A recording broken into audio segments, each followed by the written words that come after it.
Welcome back to Metropole Business Center, and today on the show we're talking to a beauty queen, and joining me in studio is none other than Kavatah Mercy Grace. And Kavatah is the Miss University Kenya 2019-2020, and she's also currently running for Miss University Africa. You're welcome to the show, Kavatah. Thank you. Obviously looking like a beauty queen. Thank you.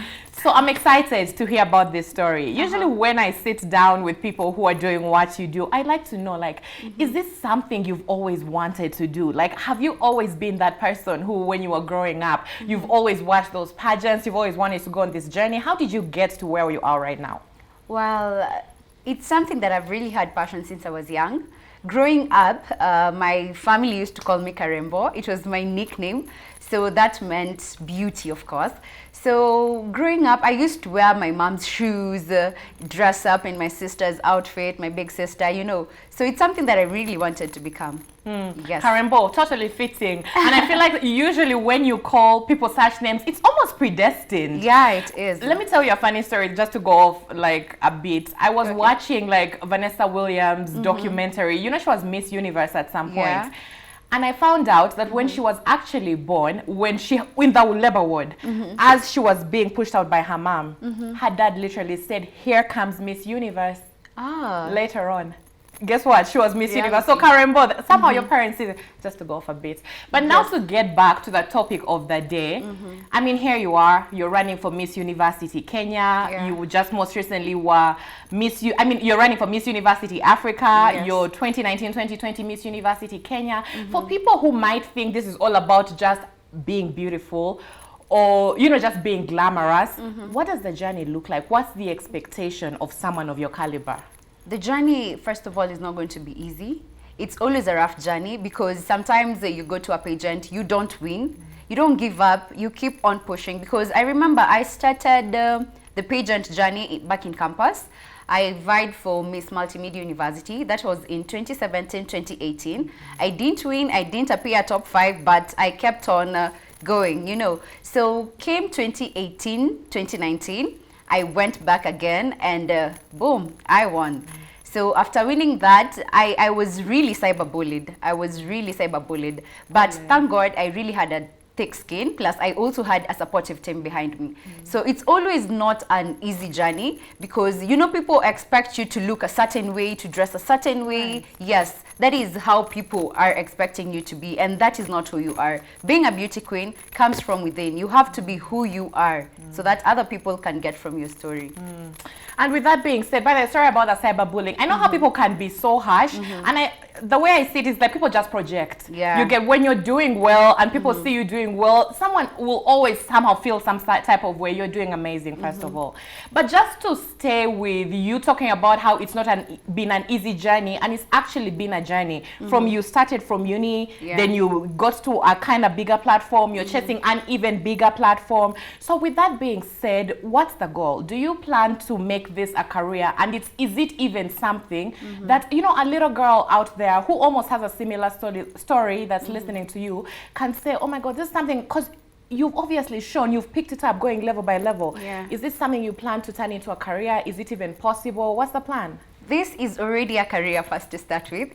Modeling is already a career. So there are different types of modeling. We have pageants, we have the high fashion, we have the commercials. So it's all under one umbrella, that is modeling. So I tend to pick it up as a career. I tend to keep on doing it, and of course keep on inspiring other people through my story. So we're actually seeing a lot of Kenyans like take this seriously, right? The beauty industry is growing, and this is shown in the pageants, in the representation by Kenyans beyond just on the local stage, like you've said. However, do you feel like you're seeing support in terms of government policies, in terms of the relevant stakeholders that are supposed to handhold you? Do you feel like the beauty industry is where it's supposed to be, and maybe what could be done to get it there?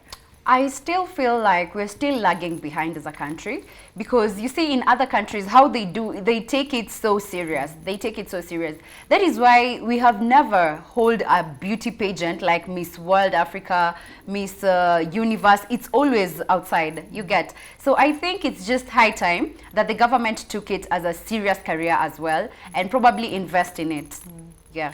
So just to help us best understand, and even as you talk about it being a career, many of us just, know when we have to come on TV and maybe vote for you, or when we're watching you on the runway. So we think that's what it all is, right? You just dress pretty, walk down the runway. But when you're actually a title holder, what's the responsibility? What is expected of you? So that even when we're looking at you, we're like, oh my God, actually Kavatah does so much in terms of impacting the community. Yeah, it comes with the impact of the community. The crown comes with a lot of grace and a lot of responsibility. Because you see, as for me, as a queen, as a beauty queen right now, I advocate for mental health. Because once that cyberbullying part really got into me, and I imagine I had a thick skin and I had a very supportive team. Suppose this other person who doesn't have a strong team, who is not as strong as I am, what are they doing? That is why they end up committing suicide, they get stressed and all that. So I'm a very big advocate of mental health. So I know you're also a YouTuber, or should I say a content creator? Yes. And I know that's like a platform that's really lucrative right now. We're seeing a lot of youth take advantage of such platforms to whether be it drive society change or even make money. I'd like you to talk to us about that, as well as, do you feel that in a way has contributed to also this journey you're on as a beauty queen? How has that fed into that? So first of all, this beauty queen journey is the one that inspired my channel, because I came to realize that people want to see you more. And you know, with these pageants, it's something that always happens once in a while, you see, like once a year. So the entire year, people are not going to like be seeing you all the time. So I came up with content creation, because even right now, everything is almost going to mainstream, you know. So my channel is basically, I do vlogs, and I also part-time vlogs, but my main aim for my channel is doing like interviews with filmmakers, actors and actresses. Now, Kavatah, before I even let you go, I would like you to fully tell us about the Miss University Africa contest, what is expected of you, what you expect of us as the audience, because obviously you're putting in so much work, but when it comes to these pageants, you need the backing. So talk to us about what the pageant is about, what's your role in this, and also what do you expect from the audiences, and how do we make that happen? Okay. So first of all, Miss Universities Africa is a non-bikini pageant that brings African countries together. So we are like 52 countries, and I expect the audience to vote for me as a country, because this is not me against you. This is our country against other countries. So it will only be fair if everyone comes to Instagram page on, it's at Miss Universities Africa, and get my picture from there. Then you can vote. So has voting already started? Yes, voting has already started. Oh, brilliant. Yes. We wish you all the best. I'm just always rooting for anyone that's trying to fly the Kenyan flag and also do amazing things to inspire the youth. You're doing amazing. Thank you so much. Thank you very much for watching. That's all we had today on the interview, but don't go anywhere. I'm going to take a very short break, and when we come back, with me in studio will be Stephanie Waswa, and of course we'll be discussing the trending topics of the week.